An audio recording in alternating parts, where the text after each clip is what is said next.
മക്കളെ, എന്റെ പൊന്നുമക്കളെ, വളാഞ്ചേരിക്കാർക്ക് വീട് വെക്കാൻ പറ്റിയോര് കിട്ടിയില്ല സ്ഥലം നമ്മളെ കയ്യിൽ വിൽപ്പനയ്ക്ക് വന്നിക്കണേ. നിങ്ങളോട് പറയാൻ കിട്ടിയില്ല സ്ഥലം തന്നെയാണ്.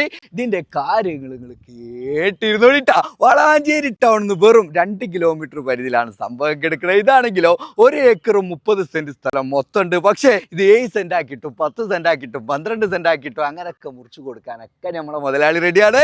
2 പ്ലോട്ടായിട്ടാണ് സംഭവം കിടക്കുന്നത്. ഒന്ന് 87 സെന്റ് സ്ഥലമായിട്ടും ഒന്ന് 45 സെന്റ് സ്ഥലമായിട്ടാണ്. ഈ താഴെ കാണുന്ന 87 സെന്റ് സ്ഥലത്ത് നിങ്ങൾക്ക് വേണമെന്നുണ്ടെങ്കിൽ നല്ലൊരു റിസോർട്ടൊക്കെ കെട്ടിപ്പോക്കാൻ പറ്റിയൊരു സ്ഥലമാണ്. ഒരു കോമ്പൗണ്ടിന്റെ അകത്തുള്ള ഒരു സ്ഥലം തന്നെയാണ്. ഇത് കിട്ടില്ല സ്പോട്ടാണ്. വീടുകളും കാര്യങ്ങളൊക്കെ ഉണ്ട്. നിങ്ങൾക്ക് വേണമെന്നുണ്ടെങ്കിൽ അടിപൊളി കിടിലം വീട് ഇവിടെ നിങ്ങൾക്ക് കെട്ടിപ്പോക്കാൻ പറ്റിയൊരു സ്ഥലമാണ്. സെന്റിനാണെങ്കിലോ വെറും ചോദിക്കണത് 1 സെന്റിന് 1.25 ലക്ഷം റുപ്യ ചോദിക്കണുള്ളൂ കേട്ടോ. 1,75,000 റുപ്യാണ് ചോദിക്കണത്. ഇത് നെഗോഷ്യബിൾ ആണ്. ചെറിയ രീതിയിലൊക്കെ കുറയാനൊക്കെ ഉണ്ടാവേ.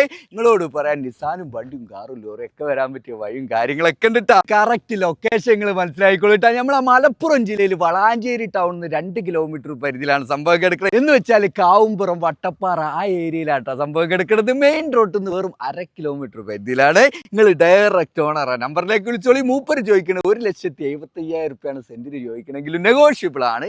ചെറിയ രീതിയിൽ കുറയാനൊക്കെ ഉണ്ടാവും. നിങ്ങൾ അവിടെ പോയിട്ട് ആ സ്ഥലം കാണാൻ ഇഷ്ടപ്പെട്ടിട്ട് റേറ്റ് പറയാ. കച്ചവടം അങ്ങോട്ട് സെറ്റാക്കിയിട്ട് പവറാക്കി കളിട്ടോ. പിന്നെ നിങ്ങൾ ഏതൊരു പ്രോപ്പർട്ടി എടുക്കുകയാണെങ്കിൽ അതിന്റെ പേപ്പറും കാര്യങ്ങളൊക്കെ കറക്റ്റ് വക്കീലിനെ കാണിച്ചിട്ട് ഉറപ്പ് വരുത്താം. പണമിടപാടും കാര്യങ്ങളൊക്കെ നിങ്ങളെ റിസ്കിൽ നിങ്ങൾ ചെയ്യാൻ. നമ്മൾ ഇഷ്ടപ്പെട്ട് കഴിഞ്ഞാലോ ഫോളോ ചെയ്തിട്ട് വെട്ട അക്കൗണ്ട് വെക്കണട്ടകളെ.